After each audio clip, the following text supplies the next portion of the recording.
माननीय देश धर्मशाला नहीं है। जो चाहे जिस उद्देश्य से चाहे यहां आकर रह जाएगा, ऐसा नहीं होगा।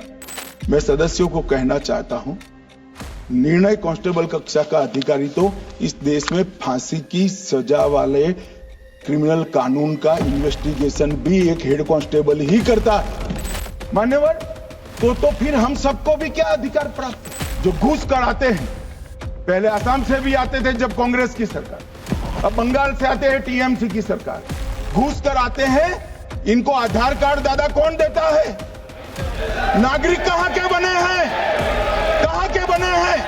जितने बांग्लादेश से पकड़े गए 24 परगना जिले का आधार कार्ड और नागरिकता है। मान्यवर, दिल्ली के चुनाव से मैं बाउंड रहा कि देश का सुरक्षा का प्रश्न है, तू मैं नहीं करना चाहिएगा। आज मौका भी है, दस्तूर भी है। इन्होंने सवाल उठाया, मैं बिल भी ये लेकर आया हूं। शुक्रवार को भारत की लोकसभा में केंद्रीय गृह मंत्री अमित शाह ने एक विधेयक पेश किया, बल्कि चर्चा के बाद वो विधेयक पारित हो गया। वो विधेयक अप्रवासी और विदेशियों से संबंधित विधेयक था कि भारत में उनका प्रवेश कैसे हो, उनकी जांच और बाकी जो प्रक्रियाएं होती हैं वो कैसी हों। तो इसको लेके देश में जो अलग अलग कानून या व्यवस्थाएं विद्यमान थी, उनको समेकित करके एक नए विधेयक के रूप में उसको प्रस्तुत किया गया है। इमिग्रेशन एंड फॉरेनर्स बिल 2025 ये इस बिल का नाम है। तो बिल के अंतर्निहित तत्व जो हैं सो तो है ही हैं, आप नेट पे सर्च करेंगे वो आपको मिल जाएंगे। लेकिन दिलचस्प ये था कि जब अमित शाह इस बिल को लेकर सदन में जानकारी दे रहे थे, उन्होंने कहा कि भारत धर्मशाला नहीं है।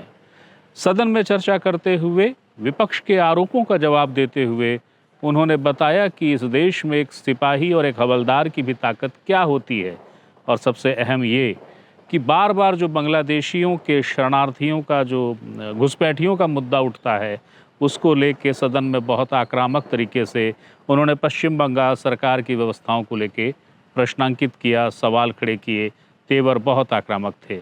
तो ये जो पूरा मसला है, ये जो पूरा विषय है, इसी की जानकारी देने आपके सामने हाजिर हुआ हूँ। नमस्ते, मेरा नाम है याज्ञवल्क्य। भारत का ये जो नया विधेयक है, जो कि अब संसद में पास हो चुका है, यानी कि अब कानून बन चुका है, ये अप्रवास और विदेशियों से संबंधित विधेयक है। और ये इस बात को सुनिश्चित करता है कि कोई विदेशी यदि भारत की धरती पर आया है तो किन परिस्थितियों में उसे प्रवेश की अनुमति दी जाएगी, या कि किन परिस्थितियों में उसे तत्काल रोका जाएगा। विपक्ष कह रहा है, विपक्ष की आपत्तियां रही कि ये काफ़ी कड़ा कानून है, बल्कि कई जगहों पे ये कई सवाल खड़े करता है। और सत्ता पक्ष यानी कि बीजेपी ने कहा कि नहीं, ये सारे आरोप गलत हैं। जब ये बात शुरू हुई और विपक्ष के तमाम आपत्तियों और उनकी सवालों का जवाब देने का मौका जब शुरू हुआ, अमित शाह के तेवर बहुत तीखे थे। उन्होंने अपनी बात शुरू की इन शब्दों के साथ कि उन्होंने कहा कि ये देश भारत कोई धर्मशाला नहीं है। इस देश की सीमा में कोई कब आएगा, कैसे आएगा, उसके एक निश्चित नियम कानून बनने जरूरी हैं। वो तैश में नाराज़गी भरे स्वर में उन्होंने कहा कि विपक्ष ये सवाल करता है कि इस बारे में तय कौन करेगा। अमित शाह ने कहा कि जो सरकार होगी वो इसको तय करेगी, यही सरकार का अधिकार है, यही सरकार का काम है। ये बात जो उन्होंने कही और जिस अंदाज में कही वो यहाँ है, देखिए। माननीय देश धर्मशाला नहीं है। जो चाहे जिस उद्देश्य से चाहे यहां आकर रह जाएगा, ऐसा नहीं होगा। कानूनी तरीके से देश के अंदर अपने देश को और हमारे देश को समृद्ध करने कोई आता है तो इसका स्वागत है, मगर सुरक्षा के लिए खतरा है, उसको रोकने का प्रावधान करने का हमारी संसद का अधिकार भी। मान्यवर, भारत देश की सीमा में कोई विदेशी, कोई अप्रवासी कब आया, क्यों आया, किस उद्देश्य के लिए आया, इसके लिए एक व्यापक क्रॉस चेक की व्यवस्था इस नए विधेयक में है। और इसी विधेयक के इस क्रॉस चेक की व्यवस्था को लेकर जब अमित शाह बात कर रहे थे, उन्हें याद आया कि विपक्ष ने एक प्रश्न उठाया है कि एक सिपाही भी इसकी जांच कर लेगा क्या।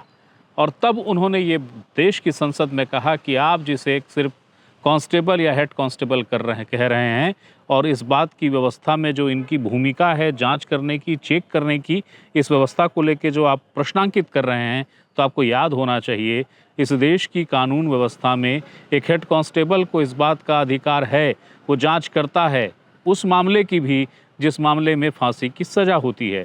उन्होंने याद दिलाया कि ये पूरी जो व्यवस्था है, कांस्टेबल, हेड कांस्टेबल, ये जो भी काम करते हैं नियमों से करते हैं, नियम के तहत करते हैं। और ये जो प्रवासियों की जांच होगी, विदेशियों की जो जांच होगी, इनके आने, इनके रुकने, इनके उद्देश्यों को लेकर, ये भी नियमों के साथ होगी। विपक्ष ने जो सवाल उठाया था कि एक आरक्षक कैसे जांच करेगा भला, तो इसके बात को कहते हुए जब उन्होंने आरक्षकों और प्रधान आरक्षकों की शक्ति की बात कही, तो उसके साथ ये भी कहा कि अगर यही तर्क है तो इस देश की संसद में बैठे हुए हम लोगों के पास भी फिर तो कोई अधिकार नहीं होना चाहिए, हम तो सिर्फ संसद सदस्य ही हैं। ये जो बात उन्होंने कही है वो यहाँ है, देखिए। एक सदस्य ने कह दिया मान्यवर कि कांस्टेबल कक्षा का अधिकारी यह निर्णय करेगा। मैं सदस्यों को कहना चाहता हूं, निर्णय कांस्टेबल कक्षा का अधिकारी तो इस देश में फांसी की सजा वाले क्रिमिनल कानून का इन्वेस्टिगेशन भी एक हेड कांस्टेबल ही करता है, मगर एक नियम के तहत करता है। उस पर सुपरवाइजरी अथॉरिटी है, इसके ऊपर कोर्ट है, इसके ऊपर हाई कोर्ट है, इसके ऊपर सुप्रीम कोर्ट है। मान्यवर, तो फिर हम सबको भी क्या अधिकार प्राप्त है? संविधान बना, संविधान ने संसद सदस्य को व्याख्या की, हम चुनाव लड़े, जीत कर आए, कोई मंत्री बना, कोई विपक्ष का नेता बना, हम भी तो एक ही नागरिक है मान्यवर। इस प्रकार के सवाल कैसे उठाए जा सकते हैं? ये कानून के तहत व्यवस्था है और किसी को कानून को हाथ में लेने का अधिकार नहीं। इस विधेयक पर जब विपक्ष ने आपत्तियां रखी थी तो उसमें से एक आपत्ति टीएमसी यानी तृणमूल कांग्रेस की ओर से थी। टीएमसी ने कहा कि भाई नियम कानून विधेयक बना रही है सरकार, अच्छी बात है, लेकिन ये घुसपैठियों का मसला तो हल होता नहीं है। हर बार ये नए नियम कानून की बात कर लेते हैं, लेकिन घुसपैठिए दिल्ली और दिल्ली के बाद पूरे राज्य देश में फैल रहे हैं, तो इन नियम कानून का भला होना क्या है? अमित शाह ने जब जवाब दिया तो टीएमसी की इस बात का भी बहुत मुकम्मल जवाब दिया। उन्होंने कहा कि जब हम 10 पत्र लिख चुके हैं पश्चिम बंगाल की सरकार को कि हमारे को जो बांग्लादेश की सीमा की बाड़ेबंदी करनी है उसमें सहयोग करिए, तो कोई सहयोग नहीं करते। गृह सचिव 10 बार पश्चिम बंगाल के मुख्य सचिव से मिल चुके, बैठक कर चुके, लेकिन कोई उससे समाधान नहीं निकल रहा है। अमित शाह ने कहा कि जब भी हम प्रयास करते हैं कि बाड़ेबंदी हो जाए तो एक समूह चला आता है और वो समूह तृणमूल कांग्रेस की ओर से प्रायोजित होता है। उन्होंने नाम नहीं लिया, उन्होंने किसी जाति का, धर्म का नाम नहीं लिया, लेकिन उनके जो संकेत थे, जो शब्दों से ध्वनित हो रहा था, लग रहा था कि जब बाड़ेबंदी की कार्रवाई की जाती है तो बांग्लादेश की सरहद से लगे हुए जो बांग्लादेश के मुसलमान हैं वो वहाँ पे बवाल बखेड़ा करते हैं, जिससे मुश्किलें आती हैं। इसके अलावा एक अहम बात अमित शाह ने कही। अमित शाह ने कहा कि ये जो घुसपैठिए आते हैं, इन घुसपैठियों को आधार कार्ड पश्चिम बंगाल के ही शहरों से, कस्बों से मिलता है। अमित शाह ने चुनौती भरे अंदाज में कहा, आप यानी पश्चिम बंगाल की सरकार, तृणमूल कांग्रेस, इनको आधार कार्ड देना बंद करा दीजिए, घुसपैठिए तो क्या, एक परिंदा भी नहीं आएगा। ये जो बात उन्होंने कही वो यहाँ है, देखिए। माननीय गृह मंत्री जी। मान्यवर, आज मैं कई बार अलग अलग भाषणों में, अलग अलग जलसों में ये विषय उठा जाता है, बांग्लादेशी घुसपैठियों के लिए बीएसएफ क्या कर रही है, सेना क्या कर रही है। मैं आज वास्तविकता इस देश को बताना चाहता हूं और मैं ऐसा करता हूं कि तृणमूल कांग्रेस के सारे लोग सदन को छोड़कर नहीं जाएंगे, ध्यान से सुनेंगे। मान्यवर, हमारी बांग्लादेश के सटी हुई सीमा, अब सुनिए भाई, हमारी बांग्लादेश से सटी हुई सीमा 2216 किलोमीटर है, उसमें से 1653 किलोमीटर बाढ़ बन चुका है, बाढ़ के पास वाला रोड भी बन चुका है और चौकियां भी बन चुकी है। शेष फेंसिंग की लंबाई है 563 किलोमीटर। 563 किलोमीटर सीमा आज भी खुली है और शेष फेंसिंग जो 563 किलोमीटर है उसमें 112 किलोमीटर फेंसिंग ऐसी है, बॉर्डर ऐसी है जिसमें बॉर्डर फेंसिंग व्यवहारू नहीं, नाले हैं, नदियां हैं, ऊंची नीची पहाड़ियां हैं, जहां 112 किलोमीटर में फेंसिंग हो ही नहीं सकता, और 450 किलोमीटर जहां फेंसिंग होता है वहां बाकी है। अब मैं वो बताना चाहता हूं कि क्यों बाकी है। ये 450 किलोमीटर के लिए मान्यवर, मैंने डीओ लेटर लिखकर 10 रिमाइंडर करे हैं, बंगाल सरकार भूमि नहीं देती। मान्यवर, ये 450 किलोमीटर के लिए गृह सचिव बंगाल के मुख्य सचिव के साथ 7 मीटिंग करे, ये भूमि नहीं देते हैं। मान्यवर, जहां फेंसिंग लगाने जाते हैं, सत्ताधारी पार्टी का कैडर आकर हुड़दंग करता है, धार्मिक नारे लगाता है। और मान्यवर, मैं कहना चाहता हूं कि ये 450 किलोमीटर फेंसिंग रुकी है तो केवल और केवल बंगाल सरकार की दया की दृष्टि घुसपैठियों के पर जो है इसके कारण। और मान्यवर, इससे आगे ये 450 किलोमीटर शायद ये भाषण सुनकर कर ममता जी भूमि दे भी दे तो हम खत्म कर देंगे, फिर भी 112 किलोमीटर खुली सीमा रहती है। मान्यवर, जब आप 2000 किलोमीटर बाढ़ बना देते हो और 112 किलोमीटर नहीं बनाते हो तो कई बार तो ये 2000 किलोमीटर के कोई मायने नहीं। आदमी को घुसने के लिए कितनी जगह चाहिए? तो 112 किलोमीटर जो नदी है, नाले हैं, एक कठिन भौगोलिक परिस्थिति है, वहां से लोग आते हैं। ये सवाल हमें करते हैं, अभी भी किया कि रोहिंग्या दिल्ली तक आ गए, आपके नाक के नीचे आया। मान्यवर, ये बांग्लादेशी घुसपैठिए हो या रोहिंग्याज हो जो घुस कर आते हैं, पहले असम से भी आते थे जब कांग्रेस की सरकार, अब बंगाल से आते हैं टीएमसी की सरकार, घुस कर आते हैं। इनको आधार कार्ड दादा कौन देता है? नागरिक कहां के बने हैं? कहां के बने हैं?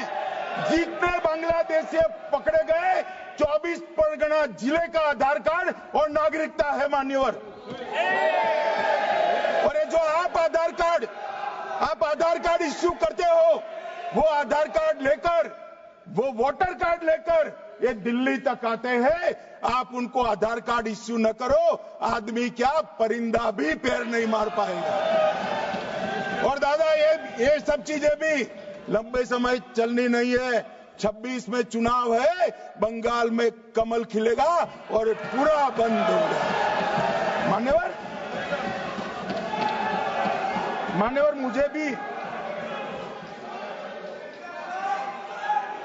मान्यवर, मैं आज कहना चाहता हूं,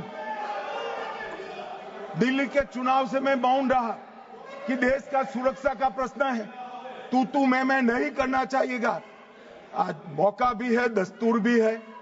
इन्होंने सवाल उठाया, मैं बिल भी ये लेकर आया हूं, इसलिए मैंने देश की जनता को सत्य बताया है। ये 450 किलोमीटर जो आपकी कृपा से खुली रही है, वहीं से घुसपैठ है, वहीं नागरिक बनते हैं, वहीं आधार कार्ड बनाया जाता है और देश भर में फैल जाता है। भारत और बांग्लादेश की जो सीमा है, वो सीमा 2216 किलोमीटर लंबी है।